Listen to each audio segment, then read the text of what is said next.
Uau! Bom, estamos aqui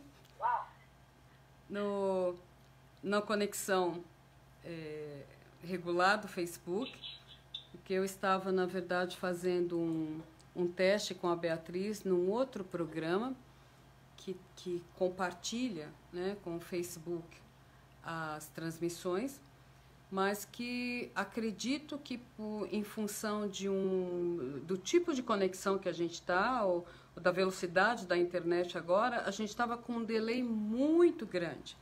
Então a gente optou por voltar ao processo como a gente estava fazendo, né, até agora, que eu conecto aqui no meu Facebook e eu vou ter a Beatriz no Skype e vou colocá-la para falar com a gente já em 1 minutinho, né? Só para não confundir, a gente estava tentando fazer a transmissão usando o StreamYard e deu certo, mas o delay é muito grande.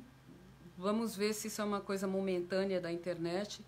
Amanhã eu vou tentar novamente com o Fausto Borém fazer ter nós dois na tela com o StreamYard. E se não der certo, vamos ver outro programa, mas parece que o StreamYard funciona muito bem. A velocidade da internet aqui não está ajudando, sabe Deus por quê. Mas enfim, sem mais, hoje eu tenho a honra e o prazer de receber a minha parceira, amiga, colega, vizinha, mas a professora doutora também, Beatriz Pavan, cravista, que fez um trabalho brilhante de doutorado justamente falando sobre esse tema, que é sobre Perrin e o idioma, né, francês na interpretação, na expressão ao cravo. Então, sem mais, eu já agradeço todo mundo aí pela paciência dos nossos testes internéticos e...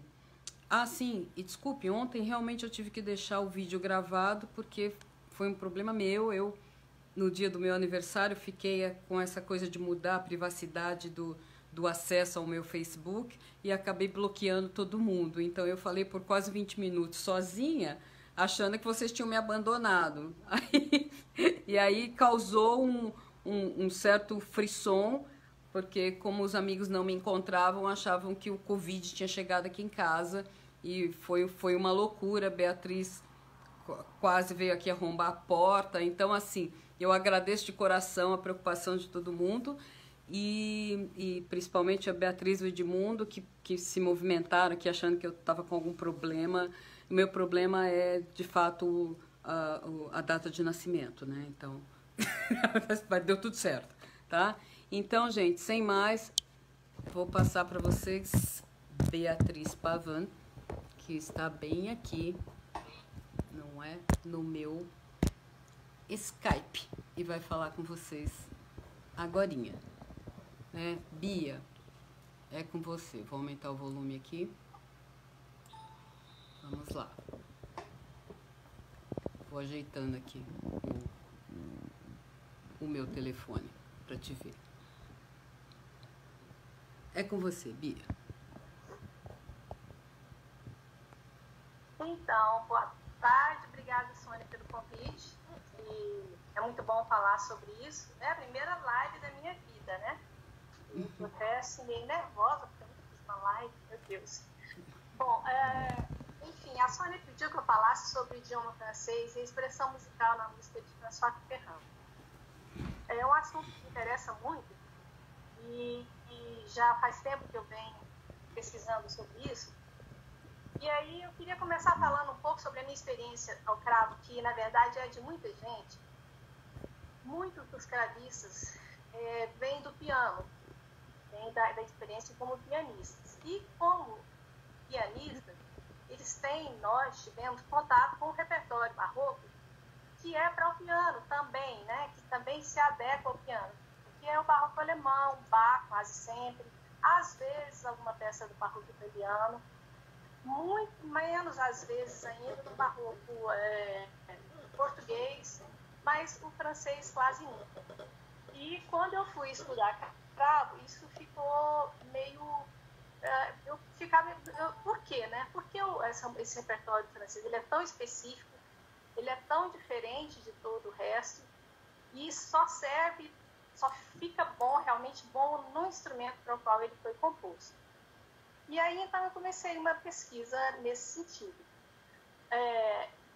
O que me motivou a entender de que maneira as características nacionais, elas expressivas de certo discurso, como a característica da língua falada em certo lugar, no discurso oratório, ela pode ter relação com o estilo de composição, de interpretação, no meu caso do cravo, e mais especificamente na obra de François Couperin. Bom, e aí a pesquisa em fontes do século XVIII, elas falam muito sobre esse assunto, e é basicamente a pesquisa que foi necessária ser feita. Como é que o estilo cravístico, que então teve lá 100 anos de formação e ficou em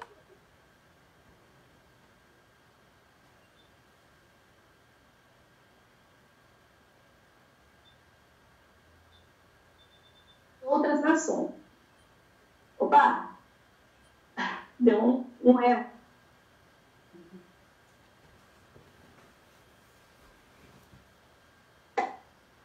Deu um erro.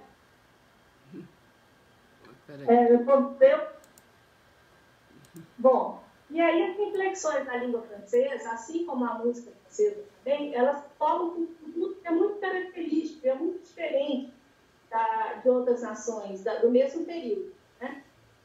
E aí, no século XVIII, a música era mais uma prática nacional, quer dizer, não é como hoje, como daqui a muitos anos, com a globalização do jeito que está e caminha, né, para uma homogeneização de tudo, mas aquele período era uma prática nacional, muito mais do que mundial. As nações, elas enalteciam as suas próprias em detrimento de outras, né? Era meio que uma guerra, assim, a minha nação, a minha música, e aquele absolutismo de alguns reis, eles queriam que a coisa fosse realmente deles, né?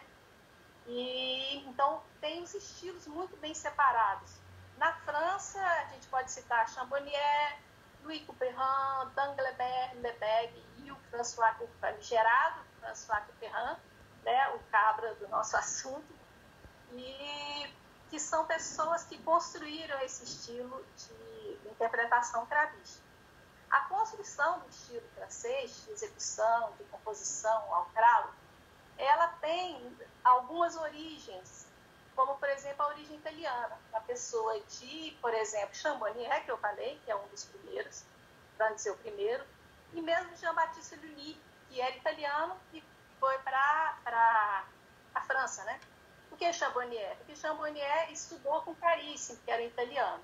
Mas, apesar disso tudo, a França se fecha numa formação de estilo nacional por um grande tempo. Lá na frente vai ter um negócio que se chama os gostos reunidos, que virou moda por ali na Europa, mas isso é um pouco depois. E aí, então, a gente pode dizer que os italianos, eles criaram a música barroca, né? Com Monteverdi, com Gabriele, e que a música francesa ela surge como uma consequência dessa criação da música barroca pelos italianos. E a francesa, então, ela desenvolve esse barroco italiano que os italianos meio que criaram. E essas duas nações, elas ficam como base para a música desse período. As outras nações, elas escolhiam, vou compor em estilo italiano, vou compor em estilo francês, o estilo italiano mais imponente, mais grandioso, dando preferência a violinos, a sonatas, né, e o estilo francês, com peças de curta duração, com suíte de danças, com formas mais claras, priorizando as violas da gamba, o cravo, né, o cravo como um dos instrumentos principais. E a França é, então, o único país que não acolhe a linguagem internacional de música barroca italiana. Então, ela se opõe à França e cria o seu próprio idioma musical, totalmente diverso. Desde sempre, a música francesa, desde sempre, né, ela, para o resto dos europeus, ela fica como uma espécie de diferentona, né, de língua estrangeira. E uma fala de François Couperin. François Couperin falou: em minha opinião, existem defeitos em nossa maneira de escrever música que correspondem à nossa maneira de escrever a nossa língua. Nós escrevemos diferentemente do que nós tocamos. Isso faz com que estrangeiros toquem nossa música menos bem que nós tocamos a deles. Pelo contrário, os italianos escrevem suas músicas com os valores reais que devem ser tocados. Então, como que a gente pode decodificar essas diferenças, né? Esses defeitos que o François Couperin fala? Ele mesmo assume que alguma coisa diferente acontecia na França e alguma relação existiu entre a música e a fala, né? Bom, a estreita relação entre fala, entre música cantada e música instrumental, ela existe desde sempre, desde a Idade Média, quando era uma prática comum os instrumentos dobrarem ou substituírem as partes vocais. Sendo que cada instrumento era uma parte, assim, meio que anônima de um todo. Lá para frente, a partir dos anos 1600, com a Camerata Fiorentina e tantas outras cameratas, essa mais falada, a mais importante, a Fiorentina, elas mudam o cenário musical com a figura do cantor solista, né? E depois do instrumentista solista. Aí a música instrumental, ela durante esse processo de formação, ela esteve ao lado da palavra, assim, coladinha, como fator decisivo na estruturação do sentido fraseológico, musical, né? E então a gente verifica que alguns elementos da fala, elementos retóricos, eles se mantêm na música como elementos retóricos musicais, na estruturação de composições, de frases, de motivos, que então é uma música discursiva. Nas transições, os arranjos da música instrumental, então ela imita mesmo, discursivamente, a música vocal e a língua falada. Nesse sentido, então, a articulação é um elemento muito importante, né? Nesse discurso falado. O Nicolas Hannecourt diz que a música de 600 até os 800 é fundamentalmente orientada pela linguagem. Fala na linguagem dos sons, que inclusive é um dos títulos de um dos livros dele, que o Marcelo Paguelante traduziu para português. E que, então, ela precisa ser compreendida. Como uma fala, ela tem que ser compreendida, porque tudo que é dito carece de compreensão, carece de pronúncia, carece de expressão dita, né? E assim, a música e a língua falada, elas têm o mesmo fim, que é tornar claro o sentido do contexto, seja ele poético, seja ele musical. E, nesse sentido, então, influenciar os ouvintes. Se eu estou te falando aqui alguma coisa, eu quero que você entenda, estou te convencendo de alguma coisa. Da mesma maneira, a música do século XVIII, através de elementos fraseológicos, retóricos, usados e afetos, existe um convencimento, uma vontade de se convencer dessa linguagem musical. E aí tem uma outra fala de François Couperin, nesse sentido, quando ele fala da língua, que ele fala que a música, em comparação com a poesia, ela tem seus versos e sua prosa. Bom, e aí algumas características da língua francesa. A língua francesa, ela tem uma métrica muito diferente de outras línguas. Por exemplo, línguas germânicas ou outras línguas latinas mesmo, né? Português, por exemplo. Ela tem conclusões frasais que são muito mais suaves, que atravessam o compasso e repousam em um outro tempo. Ela não é tão tética quanto, por exemplo, o italiano ou o alemão. E o acento gramatical dessas frases, eles não coincidem com o final do compasso. Eles coincidem com o compasso seguinte. É aquela terminação suave, terminação francesa. Há quem chame de terminação francesa mesmo. Outros falam de terminação feminina, apesar de que esse termo é um pouco complicado, porque a terminação feminina não é necessariamente finalizada no compasso seguinte, né? E há quem chame de relé também, um outro termo. Há ainda uma certa diferença, uma forte diferença que é na ênfase de uma sílaba. O que Rousseau falou sobre os acentos. Tem o acento oratório, que não é o acento métrico da palavra, mas um acento expressivo. Esse acento na língua francesa, ele ocorre não por força da sílaba,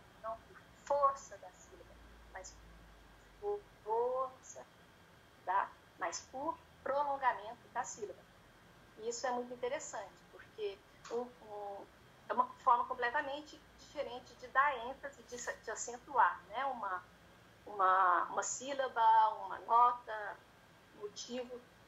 E tem um outro pesquisador chamado Mourier, recentemente, em 1989. Recentemente para mofado, né? Não é? Para quem está só no século XVIII, esse cara novinho, em 1989, ele, estudando justamente essas coisas, ele nomeou como lei de progressão, ele fala loi de progression, tem um trabalho em inglês, em francês, ele fala da progressão de prolongamento das vogais numa frase francesa. O exemplo que ele cita é da frase c'est un éléphant, isso é um elefante. Então ele coloca no gráfico c'est un éléphant, cada frase, cada vogal sendo mais pronunciada mais longa do que a outra. Quer dizer, isso é uma maneira de discurso oratório, de acento da palavra, né? E uma outra característica que é o início da frase. O início da frase no discurso oratório, segundo Bassi, segundo Bernard, ele não é simplesmente um início comum. Ele tem uma carga emocional que é derrubada na consoante inicial. Então, é uma consoante com quase que um rosnado. Me lembra as gravações antigas de Edith Piaf, que fala rian, aquela coisa, né, aquele R forte. Então, eles chamam isso de dubler, ou dobrar, ou rosnar, essa consonante inicial. E aí, esse Bassi, em 668, ele diz que toda a penúltima sílaba de uma palavra feminina, de 2 ou mais sílabas, é sempre longa. E essa regra, de modo geral, não pode sofrer nenhuma exceção. Então, sempre longa, com prolongamento do serido, tal do acento. E ele fala ainda que eu apoio que, dependendo da ocasião em que ocorre, pode-se ainda inserir longos trinados de acordo com o gosto pessoal. Com gosto pessoal. E aí os compositores barrocos franceses, eles escolhiam notas pontuadas para passagens fortes, com conteúdo emocional intenso. A exemplo das aberturas francesas, né, que são com ponto duplo, triplo, mesmo que isso não esteja escrito, e um silêncio depois do ponto, mas com a intenção de ser uma coisa forte. Assim, então a gente vê nas consoantes pronunciadas antes do tempo e nas vogais que caem no tempo, havendo um prolongamento. Nisso acontece o que também foi muito citado pelos tratadistas da língua e da música, como silêncio de articulação. Silêncio de articulação é um silêncio que acontece na articulação, como a palavra diz. E a importância desses silêncios no discurso musical, principalmente no cravo, que é um instrumento tem a dinâmica limitada, né? E ele não tem não tem fortes e pianos em grande medida. Esse instrumento ele sedimenta a sua expressividade nessa arte, na arte de utilizar silêncios, o tamanho das notas, uma nota um pouco mais curta, uma nota um pouco mais longa, um arpejo e tudo. E esses silêncios são mencionados em vários tratados, como é o caso do Tratado de Couperin, que ele escreveu em 716 e depois a versão final em 717, chamado A Arte de Tocar Cravo, e ele grafa silêncios, ele grafa algumas maneiras de silêncio, que ele chama de aspiração, suspensão. Então, tem os sinaizinhos lá para para esse silêncio. Ele não coloca pausa no lugar, mas ele coloca um sinalzinho naqueles lugares, né? E também um outro cara lá que chamava Dom Doricelli, isso foi em 700 e metade para frente, segunda metade dos anos 700. Gostou? Adorei. Não, essa é inédita para mim, 700 e metade, foi ótimo. É do Yoda. Ah, tá. Ele fala que exprimir não somente o valor das partes que soam de cada nota, mas aquelas de seus silêncios, que servem para separar, para formar a articulação da música. Sempre que eu falo em silêncio, que eu leio essas coisas, eu lembro do Stércio, nosso compositor aqui do Goiás, que também gosta muito de silêncios de música, né? Então, a Grammelli também cita o silêncio, várias pessoas citam os silêncios como uma coisa muito importante, o tal do silêncio de articulação. Uma outra coisa, uma outra situação é o tal da inégalité, que é uma prática não grafada, mais uma vez, François Couperin dizendo que existem defeitos na nossa música que correspondem à nossa maneira de escrever, a gente não escreve o que faz, né?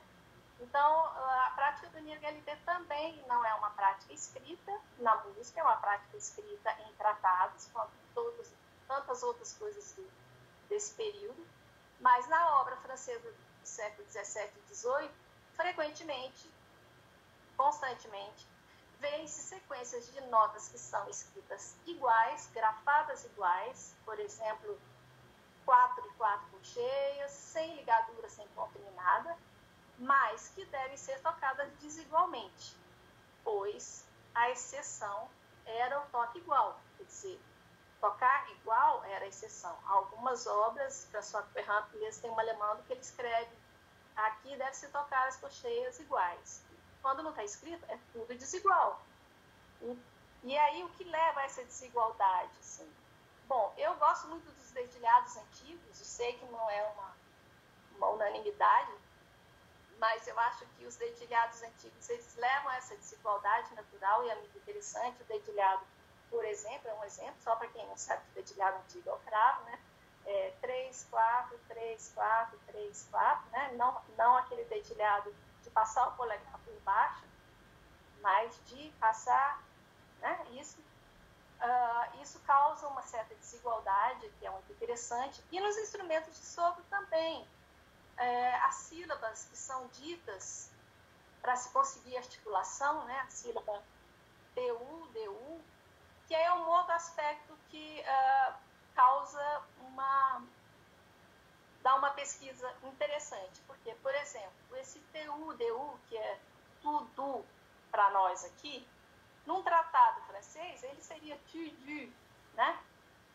E aí, o Quantz, ele fala que em passagens rápidas, os golpes de língua não produzem um bom efeito, já que todas as notas iguais, e para ser conforme o bom gosto, devem ser um pouco desiguais. Então, essas sílabas diferentes para se conseguir essa desigualdade. E tem, eu não me lembro quem falou, agora acho que foi Roteter, mas eu posso estar enganada. Falou que aqueles que estão acostumados ao dialeto saxônico, dialeto alemão, quando eles vão para uma outra nação, eles devem ter cuidado para não falarem essas consoantes na maneira diferente. Por exemplo, o T da língua francesa, ele é bem na frente. O T da língua estadunidense, ele é logo atrás dos dentes. Da língua germânica, ele é no palato. Então, cada nação tem um lugar de se pronunciar a mesma consoante, né? E isso pode dar uma alteração na articulação do instrumento de sopro.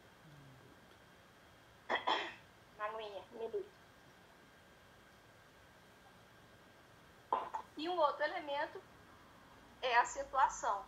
Eu já falei da acentuação oratória, que Rousseau cita, e ele fala muito que esse acento móvel, ele contribui para a expressividade do discurso, e é tão poderoso pelo tom, pelo alongamento e manipulações sutis de timbre, semelhante a que são os ornamentos musicais, pode dar ênfase e ajudar os outros acentos. Dificilmente na língua francesa o acento oratório é realizado por acentuação da sílaba, mas muito dificilmente, ou aumento de volume. O francês é uma língua que ele é muito horizontal, né? Não tem grandes alterações de volume, não tem... um exemplo que eu gosto de falar, por exemplo, é mamma mia, né? Mamma mia, minha mãe, e o francês é ma mère, né? Ma mère, ele é comprido e não tem esse acento. Bom, o início das palavras são geralmente alcançadas por prolongamento ou duplicação da consoante inicial da sílaba acentuada. Isso a gente vê muito em anacruzes, por exemplo, as alemãs, que tem sempre uma anacruse, né? Essa anacruse ela deve ser enfatizada. Um exemplo que eu dou aqui é de uma área de Lully, uma gavotte de Lully. O texto é "Si l'amour a des tourments, c'est la faute des amants". Então, como eu falei, eu entendo bem. "Si l'amour a des tourments, é la faute des amants". Mas, de acordo com esse acento oratório e esse rosnado inicial, a pronúncia seria "Si l'amour a des tourments, c'est la faute des amants". O deslocamento não é na sílaba forte, né? É um deslocamento no início, na "Si l'amour a des tourments", né? na anacruse. Não no tempo forte. E aí tem a conclusão, l'amour cai no tempo forte seguinte, tourment, tour é acentuado e o man ele é escorregado para o próximo tempo, o primeiro tempo forte, do compasso seguinte. E, como eu disse, isso é um exemplo das alemãs. Como é que tá de tempo aí, Sônia Rai? Chegamos lá, né? Chegamos? Então a gente começou um tiquinho atrasado, tudo, mas estamos em 32. Vou concluir. Bom, os tratados dos anos 600 e 700, eles justificam todas essas coisas que eu disse. Não são coisas de tratados modernos, não são invenções, são coisas de tratados de pessoas do século XVIII que corroboram com essas ideias. E assim as inflexões da língua, as inflexões da música, elas formam um conjunto de características que se diferenciam, no meu entender, entre as nações de uma mesma época, né? Mostrando então as semelhanças, as características naturais dessas duas formas de expressão. A Sônia tinha dito para eu tocar, para mostrar isso tudo, mas como o tempo é curto também, né? E eu achei que a minha experiência com essas gravações, o som não tem saído bom, e aí eu fiquei meio com medo. Também, eu acho que é isso. Então, Bia, eu queria te perguntar uma coisa. Eu não recebi outras perguntas, mas eu queria te fazer uma. O que é que você acha porque a gente estava há poucos dias falando sobre edições de performance, né? Que é um tema que deve voltar aí mais para frente. Como é que você pensa o que você acha dessa ideia da gente então usar esse conhecimento todo, esse estudo que você fez e tantas outras pessoas fazem de outros aspectos da música do século XVIII e 17, 18, né? E fazer uma edição, vamos dizer, moderna, entre aspas, uma edição onde você interpretaria tudo isso em notação moderna para que fosse mais acessível. O que você pensa disso? Olha, eu acho interessante. Quer dizer, você tem que ser muito bom, né? Recentemente está saindo aí uma edição das anotações do Gustave Leonhard, né?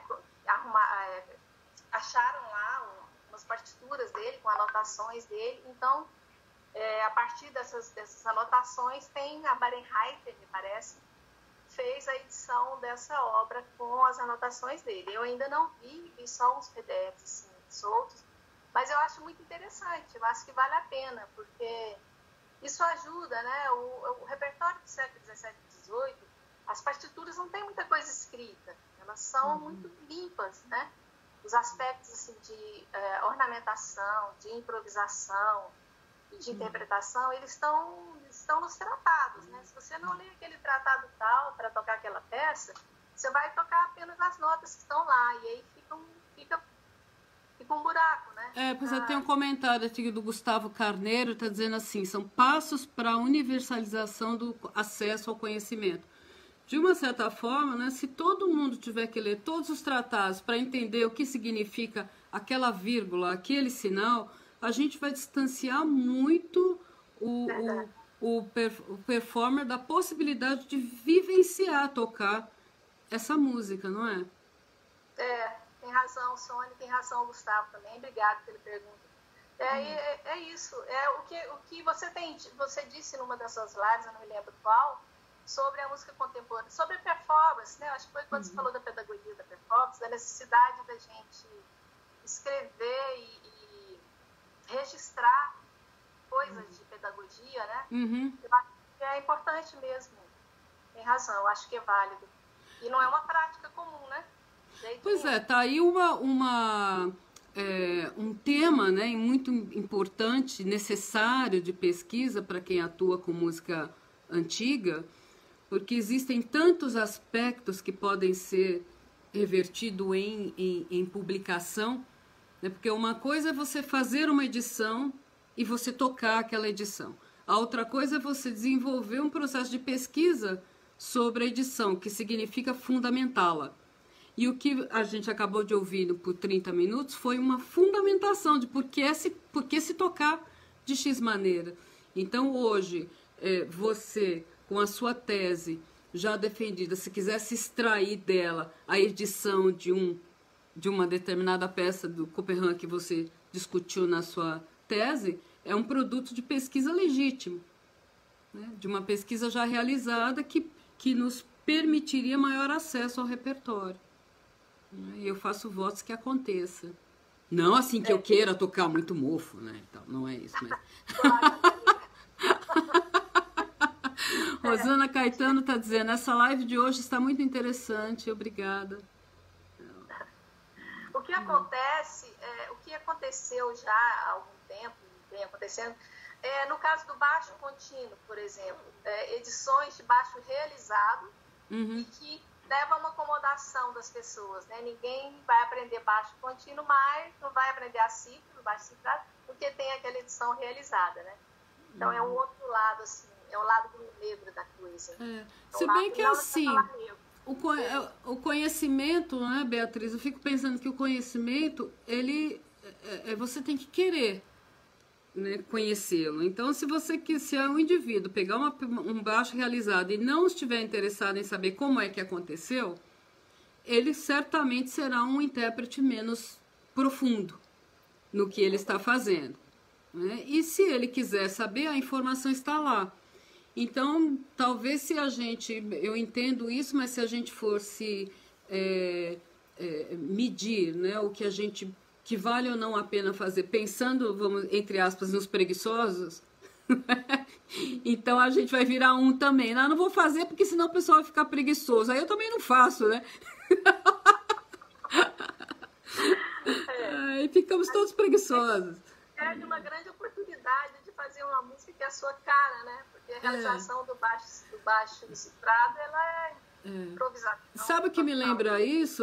Apesar de ser um assunto distante, mas tem um paralelo. É quando as pessoas pegam, por exemplo, um livro de peças do método Suzuki e mudam o dedilhado e começam a utilizar. Quer dizer, não funciona. Aquilo foi feito dentro de um fundamento, dentro de um método. Pegar a musiquinha, mudar o dedilhado e utilizar, não é usar o método Suzuki. É só pegar as notas que estão lá no finale, na partitura, e utilizar. Então, eu uso o livro Suzuki. Não, você não usa. Você só meio que roubou, entre aspas, as coisas que estão lá. Então, é o estilo ou preguiçoso, vamos ser generosos, desinformado. Porque também acontece, não é? A pessoa, quando ele é preguiçoso, pelo menos ele tem consciência de aquilo lá, deu um trabalhão, mas eu não tô afim, eu vou só tocar, não quero saber de onde veio. E tem o que desconhece, né? O ignorante no sentido estrito. Ele não sabe que aquilo é fruto de um grande investimento em pesquisa. Então, ele é só um mero reprodutor. E aí eles não devem ser, talvez, o nosso alvo. Gustavo Carneiro está dizendo, democratizar o acesso ao conhecimento é ensinar a pescar, não dar o peixe. Haha. Bom, Bia, eu estou precisando encerrar porque estamos às 15h40. Você quer dizer algum... au revoir? Eu quero só agradecer a oportunidade de falar sobre esse assunto, que é um assunto que eu gosto muito. E parabéns pelas lives que estão distraindo as nossas tardes. Você de ontem, né, que você sumiu, e o Edmundo e eu, a gente já estava para contratar o SAMU. Mas obrigado, Sônia, pelo convite, pela oportunidade. Foi muito bom falar aqui hoje. Eu que agradeço muito. Vou voltar aqui para a minha telinha, né? Só para dizer para vocês que é uma honra, um prazer, como sempre, receber os amigos aqui, receber a Beatriz. E amanhã, então, às 15 horas, funcionando o StreamYard ou não, teremos o professor Fausto Borém falando do método que ele desenvolveu para avaliação, para análise de vídeos de performance. E ele vai apresentar alguns trabalhos deles que usam a aplicação desse método. Muito interessante, ele já até divulgou aí no Face, no Instagram. Então, amanhã, 15 horas, estamos aqui e vai ser muito legal, acho que vai ser muito legal, tá bom? Muito obrigada pela presença de vocês, né? E obrigada quem vai assistir depois também. E já sabe, sugestões de temas, comentários, perguntas, dúvidas, tudo nos comentários da live, tá bom? Beijo, álcool em gel, fica em casa, dentro de casa. Até amanhã.